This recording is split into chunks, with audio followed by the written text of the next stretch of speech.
Imagine being able to reset your health by fixing your gut.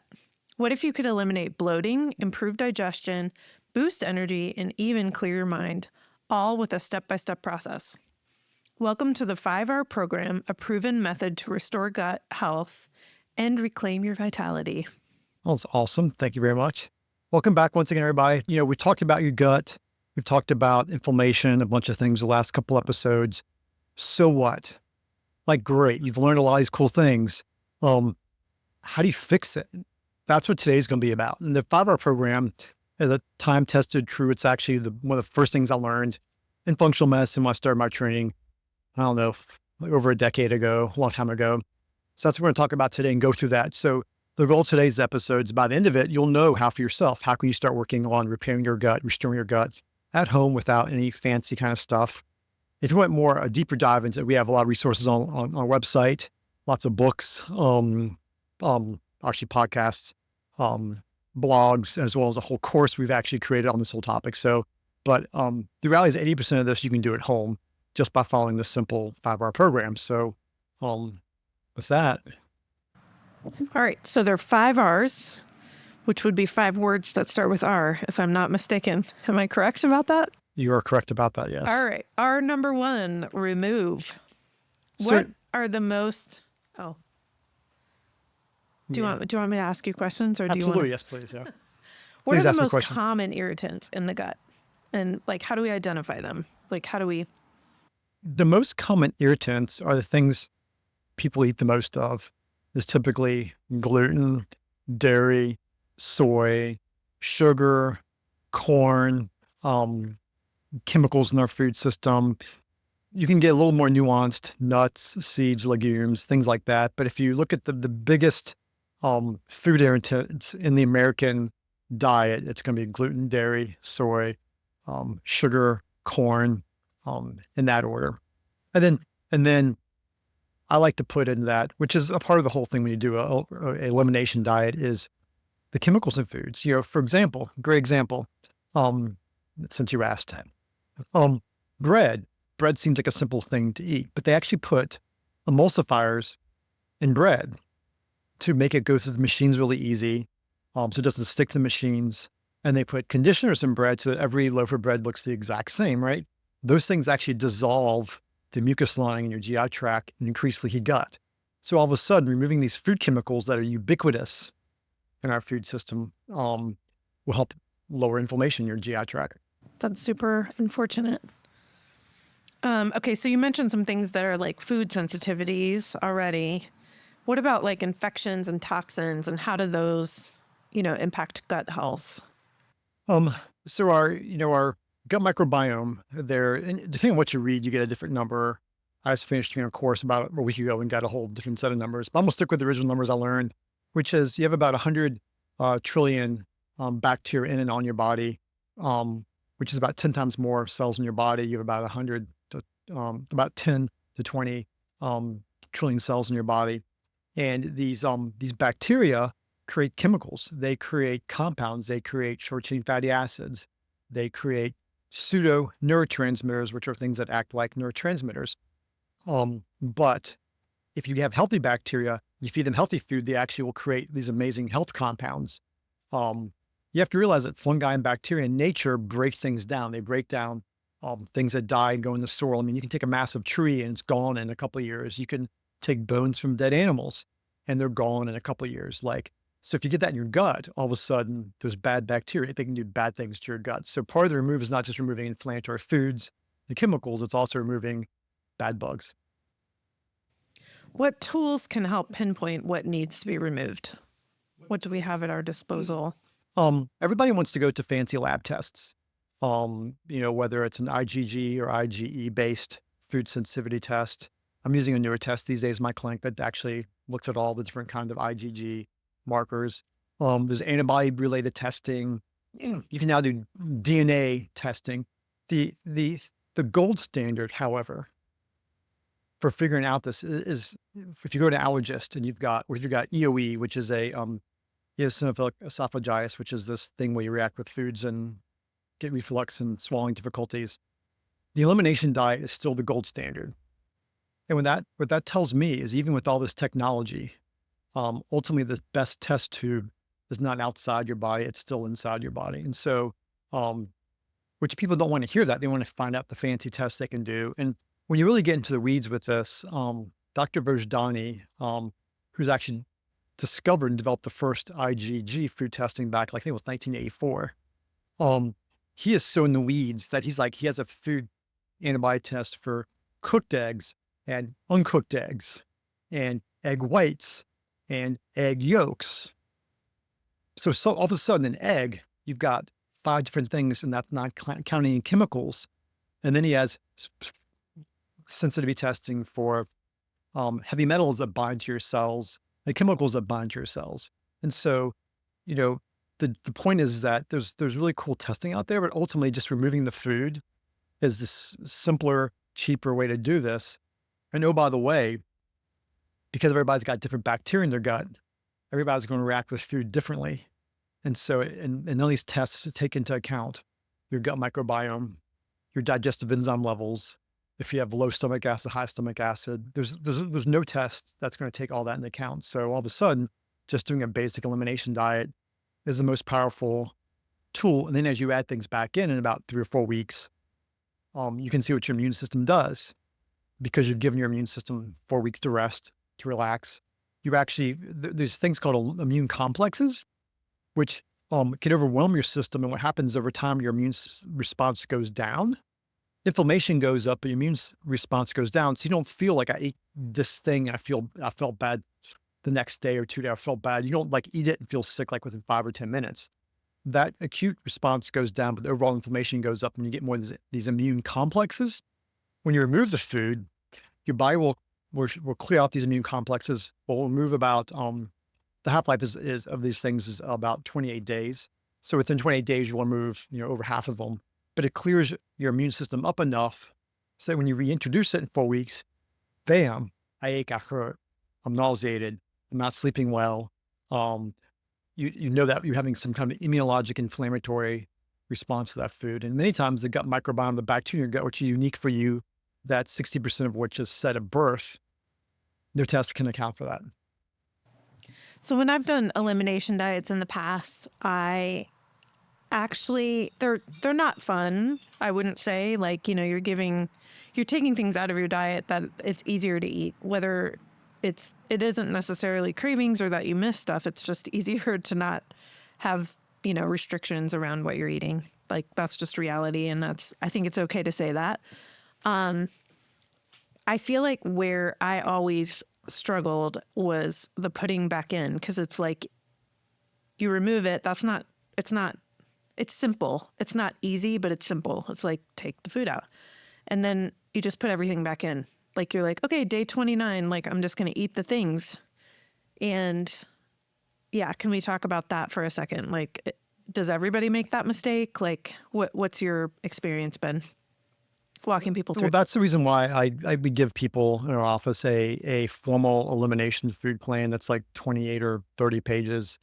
Our Connected Cleanse we put together is a modified elimination diet that's available through our website as well. It instructs you, okay, great, pick your favorite food you want. What have you been missing the most? Maybe it's your milk, maybe it's your cheese, maybe it's your eggs for breakfast in the morning. You put that thing in first, and you eat it daily for 3 days and see what happens. And then if you have no response, you go to the next thing. And there's also gradations within an elimination diet, because if you have more aches and pains and more joint issues, you also remove, add to a typical elimination diet, removing nightshades, which are like peppers and tomatoes and potatoes. If you have a lot of like reactivities, sinus, allergic kind of stuff, or even food sensitivities, which could be related to histamines, you remove foods that are high in histamine. So there's different gradations in that as well. And the most significant elimination diet is an autoimmune paleo, which is geared towards people with autoimmune diseases.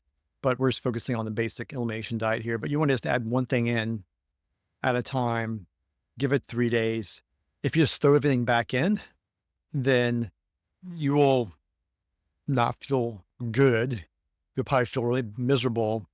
and feel defeated because you'll be like, that was all for nothing. I didn't figure anything out. This is whenever you do anything, it's always good to journal because ultimately this is this discovery. What is your body doing? How's your body responding to stuff? And if you don't do it in a measured, gradable, measurable, checkable fashion, then you won't really learn anything from the experience besides you felt better on the elimination diet. And the goal is to find out what foods you're reacting with. And what you react with this season, this time of year, might not be what you react with a different season of the year next year. That's something else to keep in mind. God, interesting. Okay, so the second R is we've removed, and now we're talking about replacing, which isn't putting the foods back in. It's actually like addressing things like digestive factors, like digestive enzymes. How important or why is it important to like replace those, like put those in? Well, part of what happens when your gut's inflamed and you have a lot of bad bacteria growing and inflammation is it blunts your body's response to food. So you about 25% of all digestive enzymes or pancreatic juice stuff comes out just from smelling food. You sit down at the table, give thanks, smell whatever you're smelling that smells yummy, and you're already releasing digestive enzymes. If you have a state of inflammation or stress or whatever, you're not releasing that. So all of a sudden your digestion is being impacted just by eating quickly, just by not enjoying the moment. And so one of the ways we can fix that is by giving you digestive enzymes directly, like pancreatic enzymes, which is the most basic one that we've used for decades, going back into the 1930s and 40s, actually. In Germany, they were using organ extracts, actually, in the 30s and 40s. Things they've been doing in Switzerland and France, they've been using bitters for, I don't know, maybe thousands of years. I don't know, a long time. And those are things, they can be turmeric extracts. They can be like the bitter things. They're bitter. And you can get tinctures of those. Those will actually activate dandelion extract. Those things actually activate your liver to make bile and release bile. That helps with digestion. And so if you have digestive issues, gas and bloating with eating, part of that could be overgrowth of bacteria, which actually can be abated simply by removing inflammatory foods. And then if you're not making enough digestive enzymes, just putting something in. And I really like bitters because they're, again, back to the herb thing we talked about on an episode or two ago, where we talked about, how herbs are just amazing because they're anti-inflammatory. They help with biofilms. They also have chemicals that feed healthy bacteria. All of a sudden, bitters are doing all of that, and they're actually relatively inexpensive. And there's some really good manufacturers that make really good. I kind of like Guy Herbs and Herb Farm. They're two good manufacturers that make really good extracts and do a really good job of it. And all of a sudden, you're helping your gut digest better. You're addressing some inflammation. You're helping with things like biofilms, where if you don't know what biofilms are, every chronic infection lives in a biofilm, which is the analogy I give patients. If you leave a wash rag in your kitchen, it sits around for like a week, gets kind of slimy, that's a biofilm. And anywhere you have bacteria living and surviving, they're living in this biofilm environment. And there's good biofilms and bad biofilms. And so unfortunately, when your gut gets messed up, it's riddled with these bad biofilms. And again, herbs are a great way to address those. What about supplements like hydrochloric acid, bile salts? What role do those have in this replacing stage, or are those things that you recommend? Like, how do you? I definitely recommend those in the right situation. So, let's start with hydrochloric acid. Usually use a thing called betaine hydrochloride. I like to do a lot of people have this thing called hypochlorhydria, which is you just don't make enough stomach acid. And those people, you kind of know, you eat a meal and you get bloated within like 30 minutes of eating a meal. And that's because stuff is in your stomach, it's not digesting, and you get kind of bloated versus getting bloated like the 2 hours later tends to be more related to pancreatic stuff or bacteria stuff a little downstream. So, or when people eat a meal and they say, like, particularly women will be like, hey, I feel like I'm pregnant. It's like, you probably have low stomach acid potentially. And there's a thing called a betaine hydrochloride challenge test where you just take these basically acid capsules and you slowly increase that one at a time until you get a little bit of heartburn with whatever you're eating. And I've had patients take 10, 12, 13 of those capsules before they got heartburn. And it's like, whoa, like you're not making any stomach acid. There's another test, which is a a bicarb test where you take baking soda and swallow it, and you measure how long it takes for you to burp. If you've ever mixed acid and bicarb, it fizzes up. Well, if you swallow it, it doesn't fizz up and you're not burping in 30 seconds. If it takes 2 minutes, 3 minutes, 5 minutes, then you probably don't have any acid in your stomach. And all of a sudden, for those people, taking betaine is super important. For bile salts and bile, that's a really, I love bile acids because they have so many health benefits. There's all this literature on TUDCA and ursodiol helping with nerve function, as neural anti-inflammatories. But some people, because of their gut microbiome, the bacteria can't tolerate those. So you gotta be careful with that. In general, I like them, but I do have a significant number of patients who, when they take oxbile or TUDCA, more oxbile than TUDCA, strange enough, don't do as well with it. But it's a pretty inexpensive supplement. It's fairly safe. And then pancreatic enzymes. And there are kind of catch-alls that are like a little bit of pancreatic enzyme, a little bit of oxbile, a little bit of betaine. They're kind of like a shotgun approach. But that's sometimes where, if you're not quite sure and you can't figure it out, sometimes I'm doing like a gut test to look at pancreatic enzyme levels. Can be helpful to find out if your pancreas is secreting enough. And then the betaine, there are more advanced tests like a Heidelberg capsule test, which here in Central Virginia, Richmond, I don't know of anybody doing that test. You have to go to like Hopkins to get it done. So I tend not to even mess with ordering that because people aren't going to drive 2 hours away to get that test done when they can just, do a simpler test. So I don't want to go too far down any rabbit trails, but I am kind of curious why so many people would have low stomach acid. Like, do we know what that's about? Like, what's going on there? That's a great question. The digestive enzymes and stuff that are secreted in your GI tract is controlled by your autonomic nervous system. And so if you're in a chronic state of stress or sleep, you've got trauma in your life, which depending on what number you read, 20-25% of women have had some kind of bad thing happen to them. 10% of men have in the childhood. All of a sudden, the pandemic, life, all of a sudden we got high cortisol, which is going to suppress all this whole process. And also SIBO, small intestinal bacterial overgrowth, and dysbiosis have been associated. Actually, it's interesting. One of my patients is a vet, and in their world, they have this syndrome that's well known of low stomach acid, the gallbladder not working with SIBO.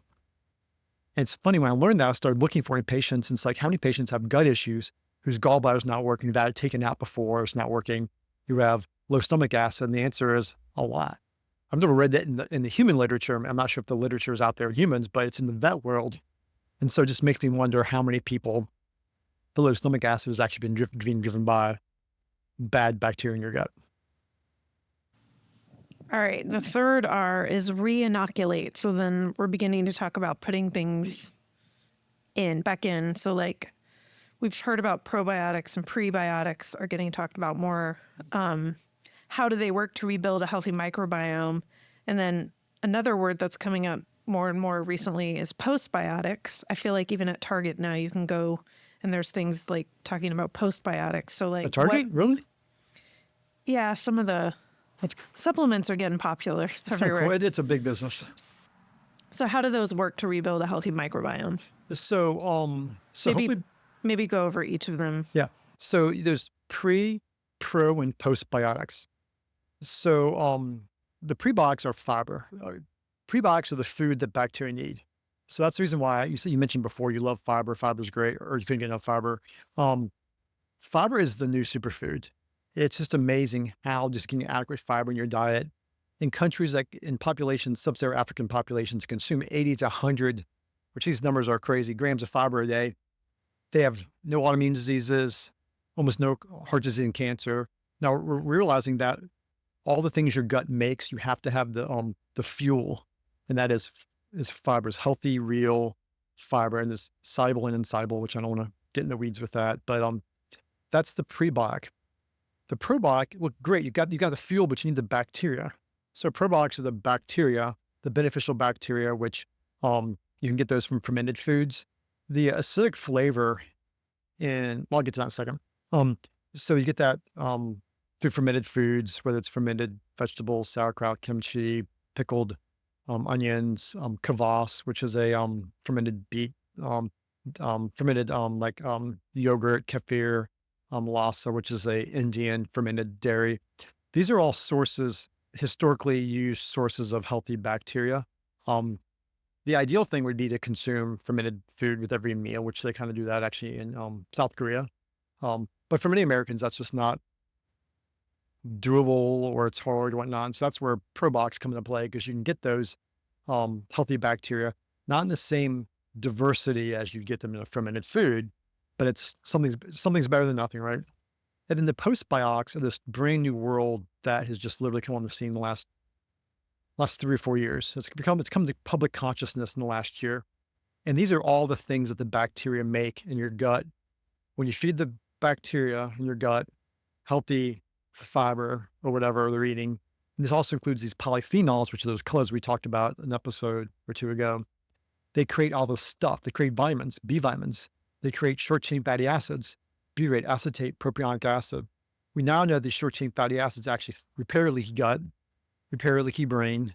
They're actually neuroprotective against toxins to your brain. When people talk about, ketogenic diets and all the benefits from like ketosis and stuff like that, literally the fermentation, you're making these short-chain fatty acids, butyrate, beta-hydroxybutyrate is a ketone that's made in ketosis. Well, butyric acid is also made by bacteria in your gut fermenting. So all of a sudden now, your gut is as metabolically active as your liver.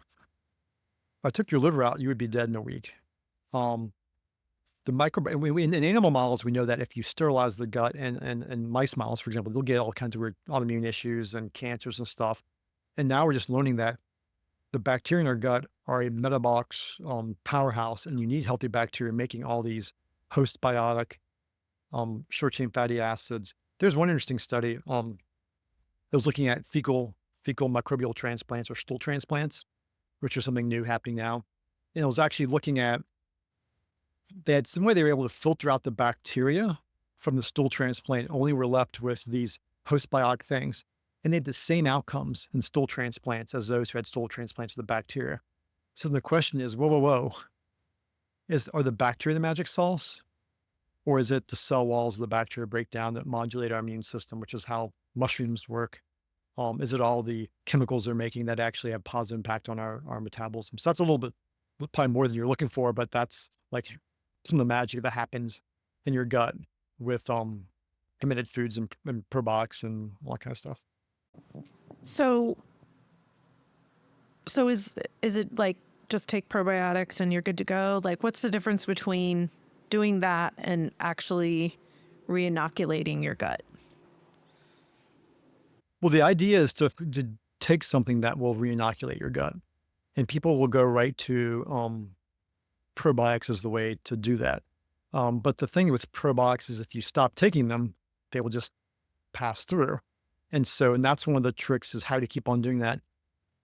Fermented foods are a great way to do it, to re-inoculate your gut as well, because fermented foods come with there's some prebiotic stuff still left there. They've got the bacteria and they got the postbiotics. And so, kraut shots, we've been learning about the juice from sauerkraut, has a lot of glutamine.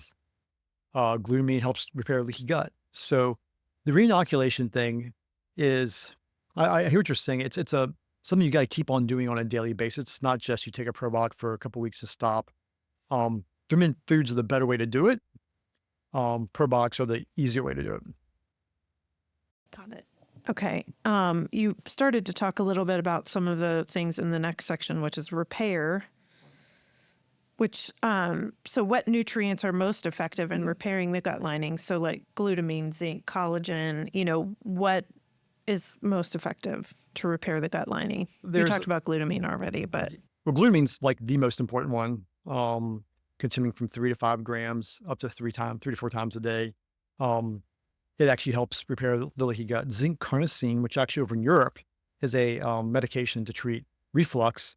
The zinc carnosine is an amino acid. It's actually a chelate form of zinc. And zinc actually helps barriers, whether it's skin, face, mouth, gut, to repair. So you've got your glutamine, zinc carnosine, and then you have a bunch of these things called demulcents, which are things that help with that slimy, mucousy kind of biofilm layer. This actually comes in some of the reinoculation, you have to have really good mucus.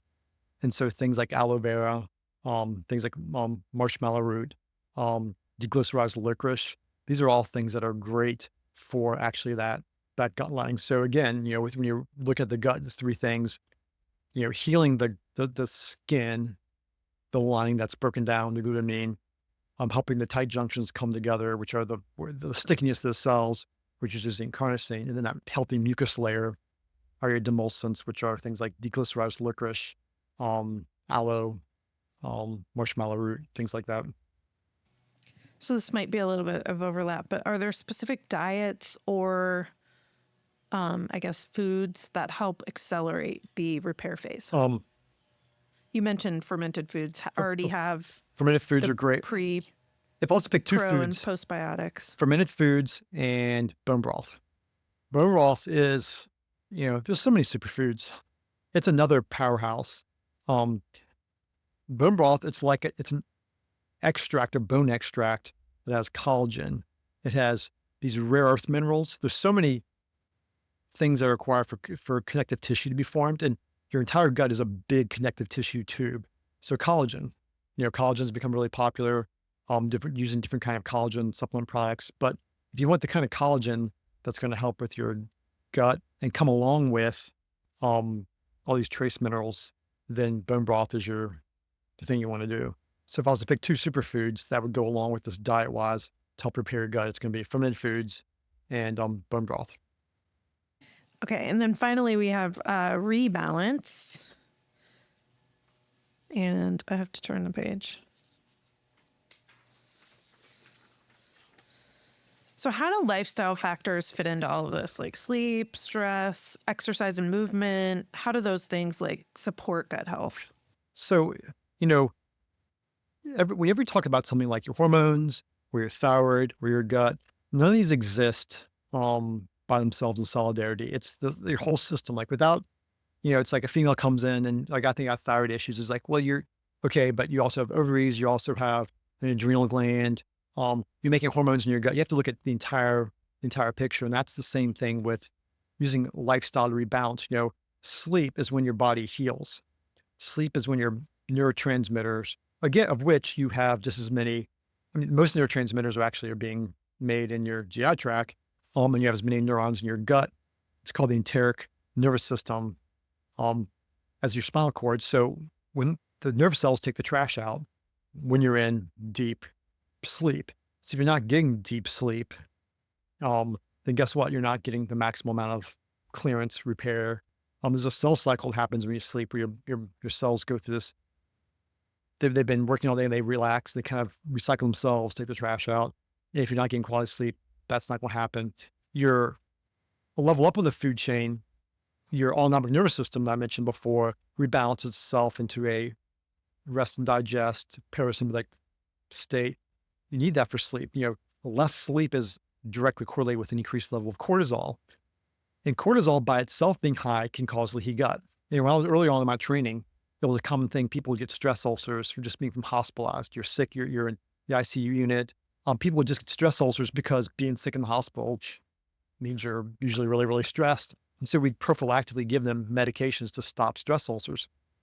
If you don't deal with the cortisol throughout the day with appropriate sleep, self-regulatory processes, you will get leaky gut all over again. And this high cortisol also affects the bacteria that grow in your gut. So you're in a high cortisol state, which drives people towards insulin resistance. You'll get more yeast, you'll get more strep, you'll get more staph growing in your GI tract. So all of a sudden, if you're not, getting adequate sleep, if you're not working on some kind of self-regulatory practice to lower your cortisol levels, that your gut will go back to the way it was. Exercise is interesting. Anybody who has a pet, our beloved Griff has been very quiet sitting here while we're talking back and forth. He's been really good, actually. You let your dog outside. What do? They run around circles. They have bowel movements. Like humans, we need movement for our bowels to work appropriately. And so if you're sitting all day long and not moving, it's going to affect how things go through your bowels. And an interesting thing is that actually there's this thing called the myenteric motor complex, which is a muscle contraction that goes all the way down your GI tract. That works best and actually clears out dead cells. It actually removes bad bacteria it moves the best and swiftest um, on times when your gut's not full of food and with physical activity. So all of a sudden, physical activity and having times when you're not eating, which goes to like interval fasting stuff, those small things can massive impact on maintaining the gains you've gotten with this whole 5-hour program. Do you have any stories of someone who has like followed this type of program and had like a big exciting outcome from it? So exciting outcome. I saw one patient, 8 or 10 years ago. This is when I was still working in the primary care office. So I was straddling the world of primary care and functional medicine. He came to see me and he had inflammatory bowel disease, and he couldn't afford a lot of supplements. He was like a local pastor at a church, couldn't afford supplements, couldn't afford a lot of stuff, and his bowel function like negatively impacted him being inflammatory bowel disease. I think he had ulcerative colitis. I can't remember if it was ulcerative colitis or Crohn's. And he did like a more severe elimination diet, which is that he actually did he didn't do a FODMAPs. He did autoimmune paleo diet, and literally all of his symptoms went away. Just the diet alone, without doing the advanced testing, without doing a GI map or a GI effects or CDSA or whatever fancy testing I was doing at that point in time. Just simply by eating real food and removing fake stuff, autoimmune paleo, he saw massive improvement. I have another patient who I've been working with for years, still working with now, who with inflammatory bowel disease as well, significant disease. And he was at one point in time, he was actually on, I believe, Remicade, which is a biologic, pretty big medication. And he's been off of that now for maybe 2 or 3 years. He's controlling it almost entirely with diet. So everybody wants the fancy new supplement, what's the newest, greatest pre, postbiotic, LDN, which I use lots of that as well. It's a great thing. But ultimately, food is your biggest leverage. You can literally use food like a drug. Mhm.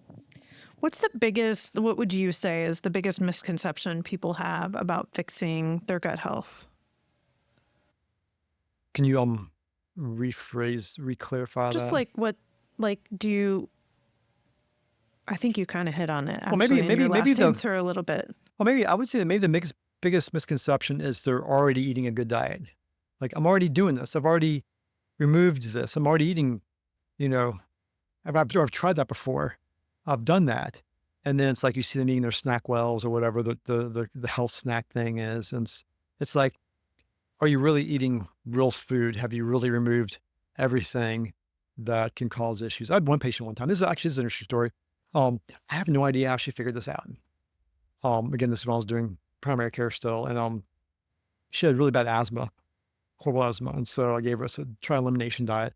And I don't know how she did this, but she figured out that cucumbers were her trigger. I don't know how she did it, but removed it, got off all of her inhalers. So, yeah, really, really intriguing. I didn't even know cucumbers were one of the things you have to remove. I don't know how she figured that one out. That was maybe she listened to her body. I don't know.